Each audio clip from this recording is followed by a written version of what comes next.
Okay, so a little bit ago I finished watching Kevin Costner's Horizon, an American Saga, Part 1. This is the first of a four-part series. I'm pretty sure all of them are going to be about 3 hours long, and this one was. It's a giant, epic, R-rated Western, kind of a throwback to older Westerns from the 50s and 60s. Honestly, I knew very little about this film going into it. In fact, I'm not much of a Kevin Costner person myself. I haven't seen a lot of his films. I know there's a lot of great Westerns that he's starred in that I need to go back and check out. But this for me was kind of like exploring his work for the first time, I guess you could say. And I wasn't super pleased with what the reviews were looking like beforehand, but I went in with an open mind. And I'd be lying if I said that some of the information I was fed beforehand didn't make me think that this was going to be a big, giant vanity project. But reading more about it, I actually kind of respect the ambition of this film. Kevin Costner single-handedly funded this entire project out of his own wallet. So it's clear he's very passionate about making a genuine, great spectacle, and if it fails, it's gonna hurt no one but him, really. And I do like myself a big, sprawling Western. I mean, The Good, the Bad, and the Ugly is one of my favorite films of all time. So what did I think of the first chapter of Horizon? Well, it's kind of a huge mess. The cast is massive and just insane. I mean, we have Costner himself starring, Sienna Miller, Sam Worthington, Michael Rooker, Danny Houston, Jenna Malone, Abby Lee, Jamie Campbell Bower, Luke Wilson, Will Patton. The list of names that are on board for this project is incredible. And all 3 hours of this film are divided into three basic storylines that it kind of flashes back and forth between, all of which are set in the late 1850s, I believe. The first of which follows the San Pedro Valley development of Horizon, a supposedly idyllic settlement in the works. However, they face continual setbacks as attacks by the Apache Native Americans destroy the entire settlement and kill a lot of people. Eventually, the US Army becomes involved, even though the Civil War is currently raging at the same time. The second storyline follows Kevin Costner's Ellison, who finds himself in the middle of a dispute between two sons and a woman played by Jenna Malone, who shot their father.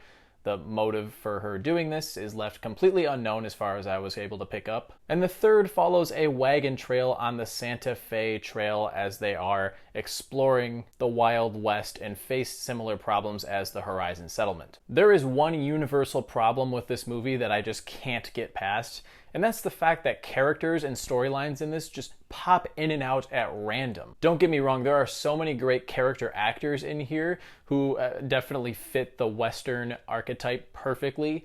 I can't tell you how many times I was like, oh my god, look, it's so-and-so. However, the unfortunate truth is that when it comes to these characters, most of them, I couldn't tell you their values, their goals. I couldn't even tell you their names. I'm hesitant to get too specific with the plot details because we'd be here all day.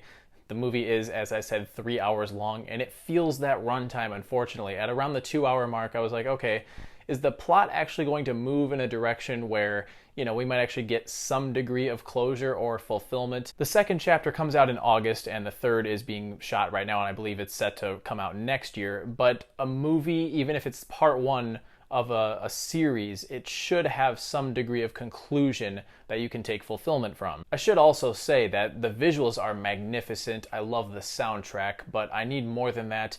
You need to give me characters to latch onto and storylines to latch onto, and there's just so much going on in this movie that it feels like these individual plot threads don't actually make any progress. It really would work better in the format of a TV series. I mean, Costner dropped out of Yellowstone or had some sort of dispute with the executives behind that show and stepped away from that to work on Horizon, so it's become kind of clear that he should have maybe just made this a mini-series instead of 4 films. Despite my issues with Horizon, I truly am rooting for it to succeed. I hope part 2 is better and it continues on an upward trend because there are so many elements in here that I like, and truly, if you would have trimmed this down to maybe 2 main storylines, take out some of these side characters who eat up unnecessary screen time, you could have yourself a very solid epic that feels like a throwback to films of the old days that everyone wishes they still made now. It's also strange that there's no real protagonist here. I expected Costner's Ellison to be the protagonist, but he doesn't even show up until about an hour in. Granted, I think his storyline was probably my favorite. It may or may not be a coincidence that this storyline also has the most shooting and sex, but he finds himself escorting Abby Lee's Mary and an infant to safety as they're pursued by some thugs who come from a very powerful family. So I'm interested to see where that goes. And I think this storyline had some of the best characters. I don't think I need to tell you that Abby Lee is electrifying to look at, but she's also a pretty great actress. I enjoyed her character. But there are so many plot threads in here that just feel so pointless. Like, I don't have an idea of what direction they're heading in yet, particularly when we look at this caravan with Luke Wilson leading the pack. Despite the fact that it chews up so much screen time, it doesn't really go anywhere by the end. And when it comes to the final 5 minutes, I think they really bring it home to me that this was just kind of a scattershot mess, because the very last scene transitions into a montage of upcoming clips from the sequel while this epic music plays in the background. It's a very bizarre way to end your film, especially considering the movie doesn't have any text on the screen that tells you that you're watching clips from the next movie, you know, like next on Horizon. It's another telltale sign that this probably should have been a mini-series instead. So I'm going to wrap this up. I think I've explained my issues pretty clearly. There is a lot to like in here, but most of the storylines have the same issue in that they're so sparingly developed that it just feels like a directionless film. And I would compare this a little bit to Zack Snyder's Rebel Moon, but I liked this more than Rebel Moon because it at least has good visuals, good acting, less slow motion, thank God. And unlike Rebel Moon, I genuinely think this has potential to actually get better with time if the second movie and third movie improve on the issues that I have here and truly get me invested in the characters to the degree that I want it to be. I think we could have a pretty solid epic Western that was well worth making and well worth dropping out of Yellowstone for Kevin Costner to make. But as far as part 1 goes, I'm going to give this film 2.5 stars.